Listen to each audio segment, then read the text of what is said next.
I'm William, I'm Aaron. and today we're reading The Juggler's Brain, By Nicholas Carr. and we're reading the first 12 pages, right? We're reading for 25 minutes. Okay.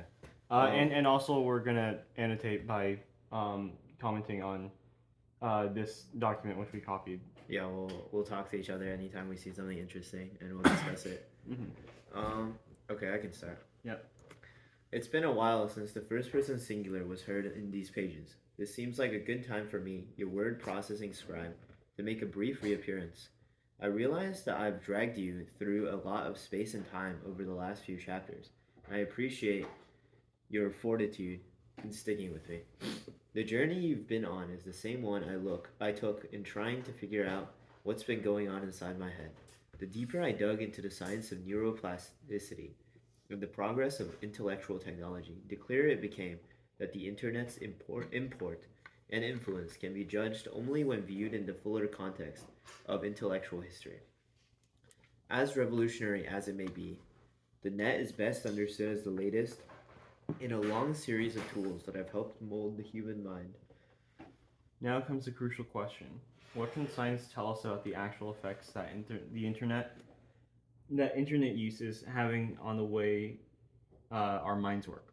No doubt, this question will be the subject of a great deal of research in the years ahead. Already, though, there is much we know or can surmise. News is even more disturbing than I had expected.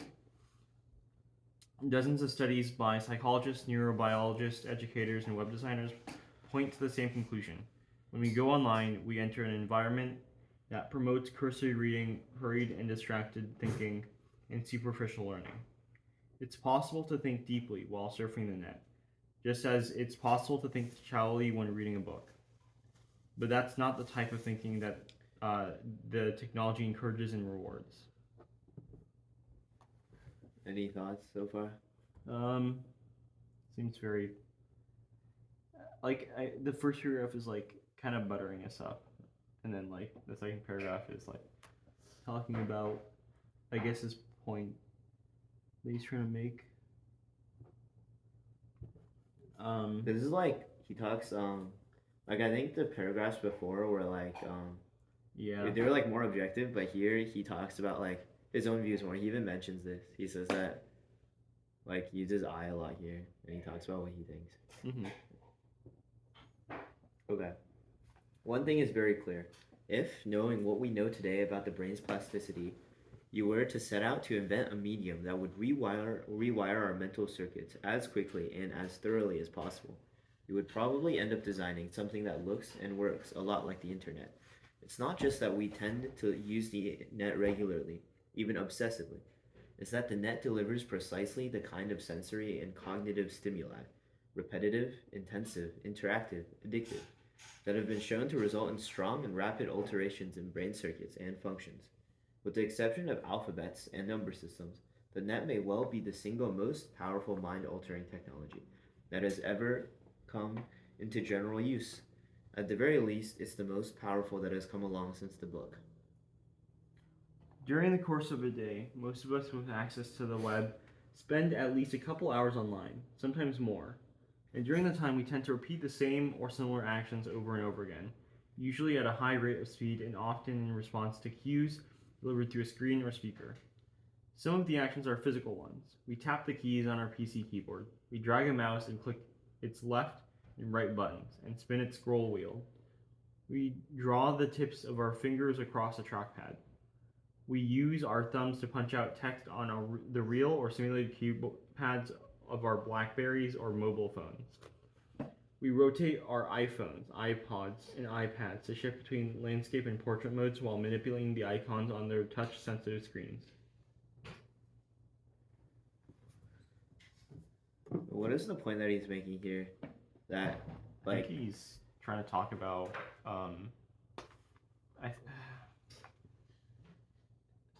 He's trying to give some of the actions are physical ones. Why does it matter if that? Like, why is he talking about the actions being physical? I think he just wants to like give examples of like what he's referring to. Maybe. What do you mean? For the audience sake.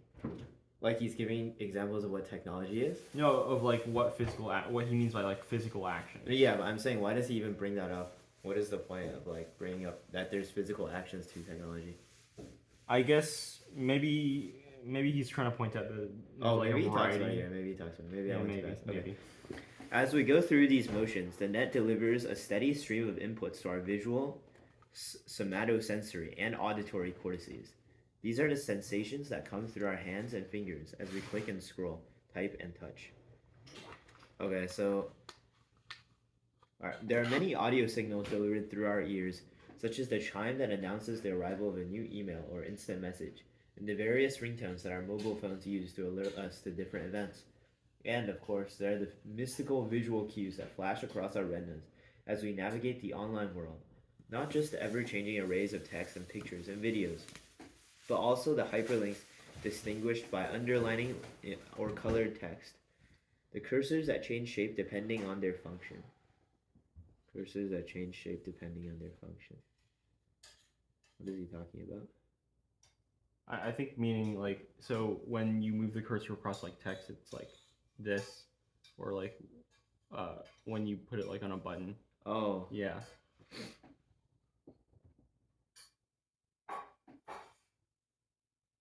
You're right here.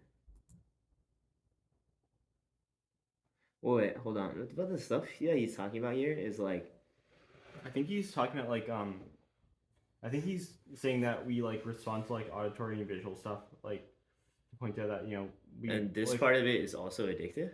No. I think he's just trying to talk about like the scientific parts of it. Like he's gonna go over. Do we respond to? I mean, well, no. I mean, well, when you see your we... when you see your cursor change to like the hand click button, do you respond to it or do you understand that you can click? I think the point he's trying to make is like if once you see it, then like some response goes to like your brain or something. I know, but isn't that true with anything? Like if you see anything, that is true. Like, well, I mean, obviously that means that like he's not like making a super valid point, but like no, I'm still very confused about like the point. The point is the point really that like we see things and they have inputs. Yeah, I think that's what he's trying to say. So is he trying to say that there's a lot of things that we see, so it changes our brain a lot because of the sheer number of things that we see, or what? That's probably what he's trying to go for. Yeah. Okay. Like we wire our brains. No, one thing that I noticed is that he keeps comparing it to books, but there's actually a lot of steps from like the book to like the internet. Like there's radio, television. A lot of those things would be more similar to what he's talking about. Yeah. He probably brings that up at some point. Let's continue. The new email subject lines highlighted in bold type. The virtual buttons that call out to be clicked. That's good graphics design if that's true. The icons and other screen elements that beg to be dragged and dropped.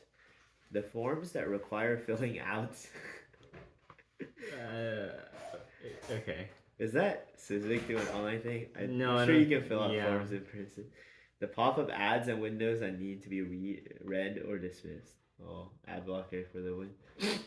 The net engages all of our senses except so far those of smell and taste, and it engages them simultaneously. Well, I mean, feeling. You don't really have to feel something to like use the internet necessarily. I mean, you can. No, he says you do because you have to like. I think it's because you have to like use the mouse. No, I mean like you obviously have to move your body, but you can't really. You don't have to feel like if you were like paralyzed, but you could still. Well, okay, no, that's not okay. If you couldn't feel anything, but like you could still like have your your body could still function. Like it's not going to prevent you from using the internet. Wait, if you couldn't see, it doesn't prevent you from using the internet.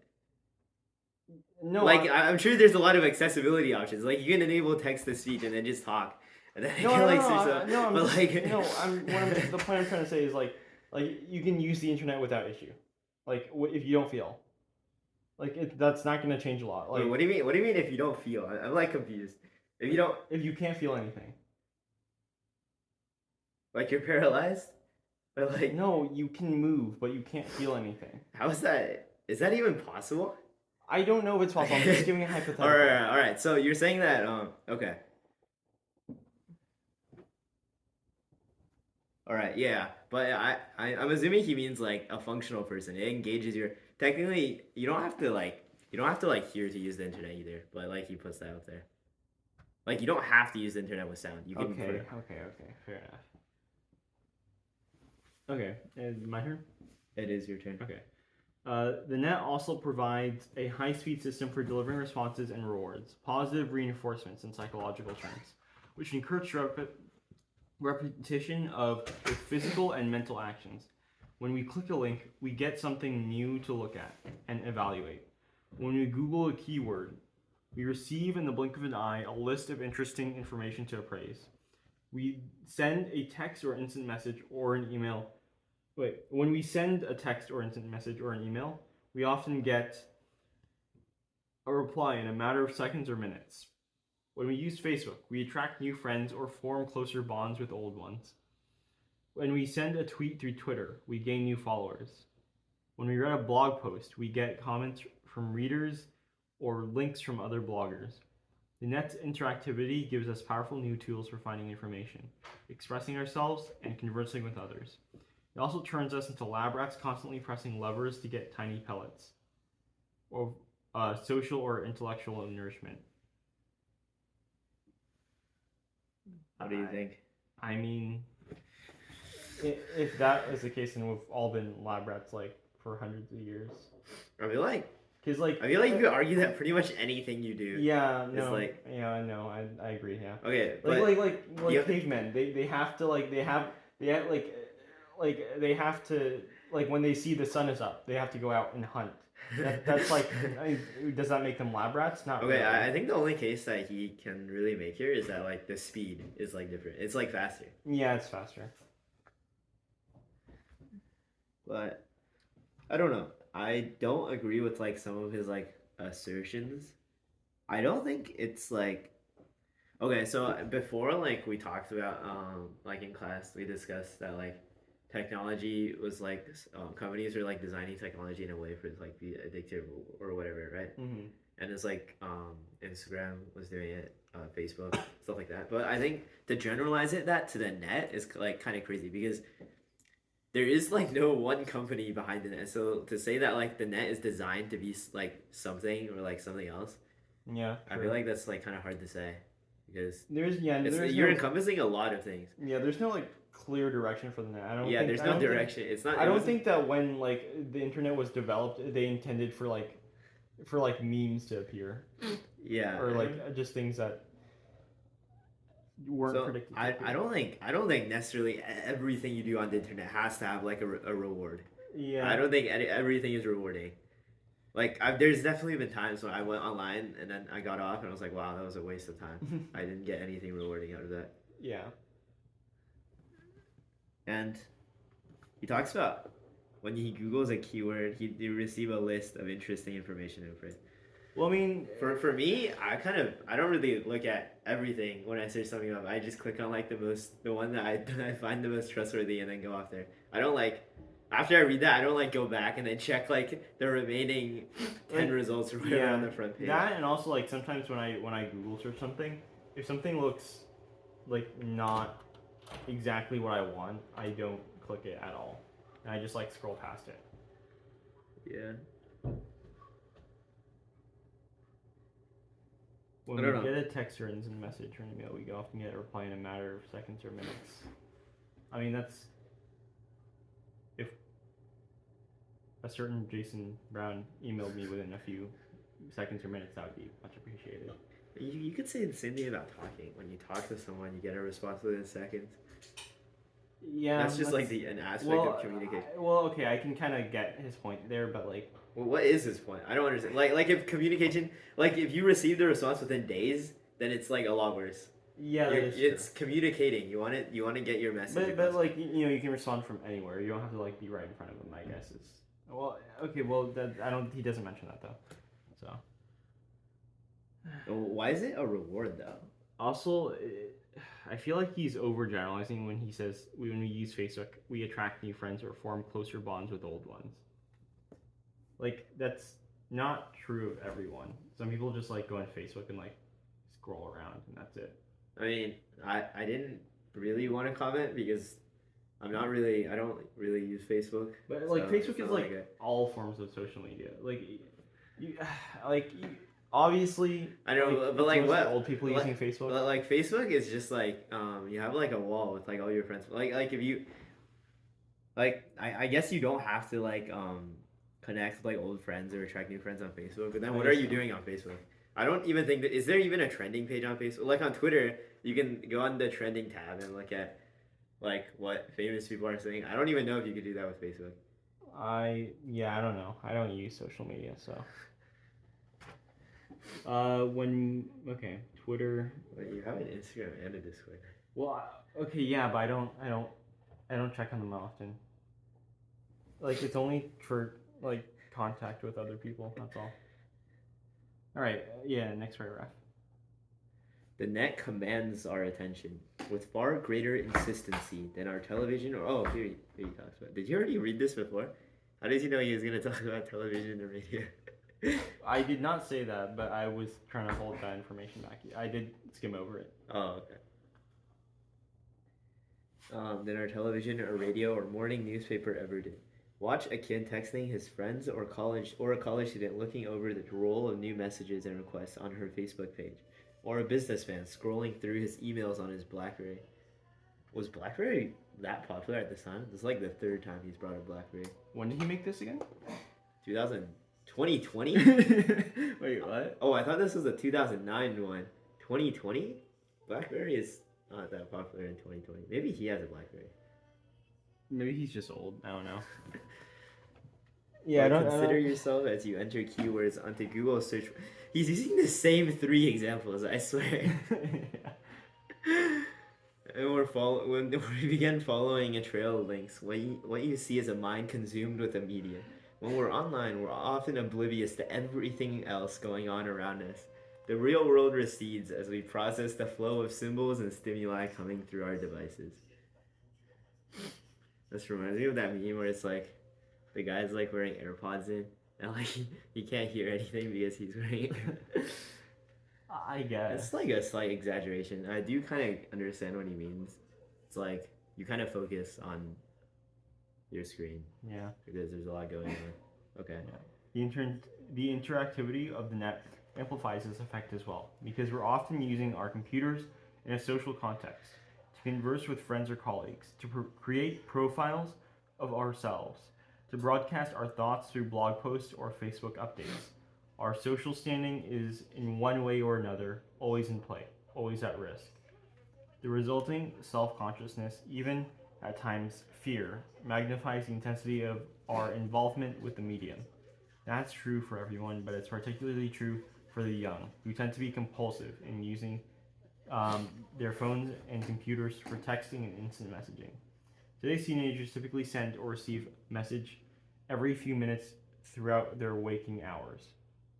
Okay. As a psychotherapist, Michael Hausauer notes teens and other young adults have terrific interest in knowing what's going on in the lives of their peers, coupled with a terrific anxiety of being out of the loop.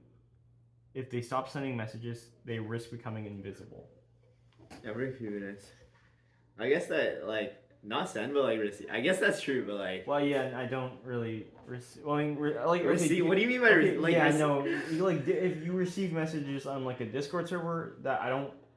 Like, every few minutes? I think it does. Yeah, no, it does. I don't... But, I like, think it's every few seconds. But, like, direct messages, I don't think so. Yeah. I think he does mean group chat, though. Okay, so if he's... Because there's no way. Because if he's referring to, like, group chats and, like, in, like, social media or whatever... Then no, I'm not. That's totally not accurate for me. No, but I think he's including like Discord servers or whatever. Like that counts as a group chat. Is what I'm saying. Discord. Well, because I don't think there's any way that he means that it's instant messaging if it's every few minutes within your waking hours. Do you realize how many like direct messages that would be? Because alright, let's just say you're awake for 10 hours of a day. Or no, let's say 12. Let's say you're awake for 12 hours. That's like generous.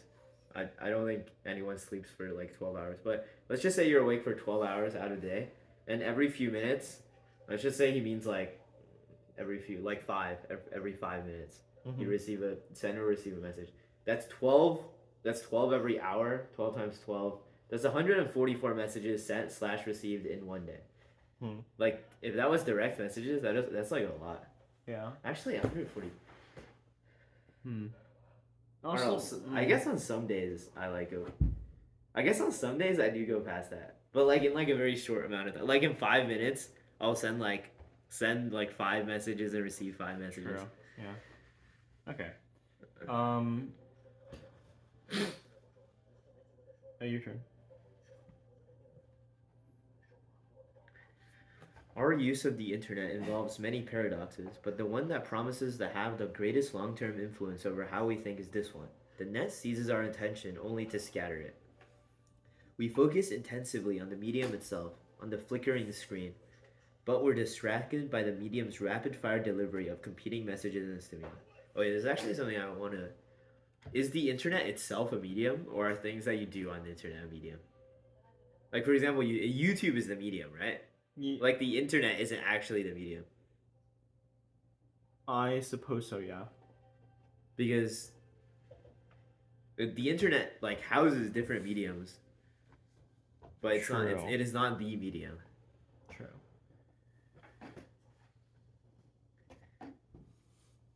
Or I guess is YouTube could even say YouTube is the medium. Like the YouTube video is the medium. Is YouTube itself? The YouTube is just a platform. Wait. Well, I think the point is that he's wrong about. But TV is the medium. You don't have. I think YouTube is the medium. Yeah. Okay. Like I think he is wrong here. On the flickering screen. Flickering. I mean, modern monitors don't really flicker anymore. Yeah. You have to be using something like really old. Yeah.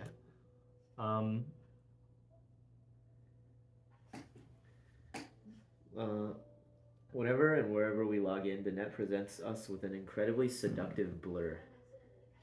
Human beings want more information, more impressions, and more complexity. More impressions? That's like a strangely modern term he's using. More Twitter impressions? Like impressions of what? Like, you know, when it's like farming impressions. It's what you say. But I don't know if that's what he's talking about. Yeah, I don't know either. I mean, considering how out of touch he was for the other things, I'm not sure. Writes Torkel Klingberg, the Swedish neuroscientist. We tend to seek out situations that demand concurrent performance, or situations in which we are overwhelmed with information.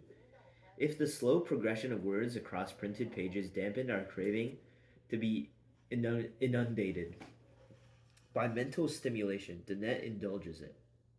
It returns us to our native state of bottom-up distractedness, while presenting us with far more distractions than our ancestors ever had to contend with. Not all distractions are bad. Do we have more distractions than our ancestors did? I mean, technically speaking, yes. Like ancestors. I mean, okay. Okay, our ancestors. I guess. Like, okay. It would depend on like what you would count as a distraction. Like an ancestor. Imagine he's like a caveman, right? The dude is like, they're like out hunting elk, whatever, and then like they're hunting an elk, and then like a lion or something like distracts them from hunting the elk. Like that's a distraction that we wouldn't have to deal with. Well, I mean, okay. Well, it depends. Like, what do you mean? Like a lion just sitting in the field, or do you mean like a lion? No, like they were hunting an elk, and then like the lion goes and like starts hunting the elk, so they become distracted. Well, that's not really distracted. They just can't hunt the elk because the lion. Okay. That was a bad example. All right, so they step on a sharp rock and it hurts their foot because they're not. Are you saying the sharp rock is a distraction? Well, the pain of having to deal with the rock is a distraction from hunting the food. Okay, I feel like these examples aren't very like the human body is designed to react to pain. I don't understand what the point is here, William. No, the point is here is that's the thing that we wouldn't have to deal with. We wouldn't have to deal with the fear of being distracted by it, like stepping on a rock while hunting an elk. William, if you step on a sharp rock, You are going to react to it. Yeah, but now hunting an elk because like people now don't like hunt elk normally. Okay, let's say it was like a woolly mammoth. Let's say it was like a woolly. Okay, William. Let's move away from like the caveman analogies. Okay. Anyways, my point is that like the distractions are like different. Like for example, people in the 1800s or whatever, they had like snuff boxes, right? They were like distracted with like cocaine, and people in the 1900s were distracted with like cigarettes. I guess They so. smoked. But like, I think the point here that they're trying to make was, well, What is bottom up distractedness? I have no clue.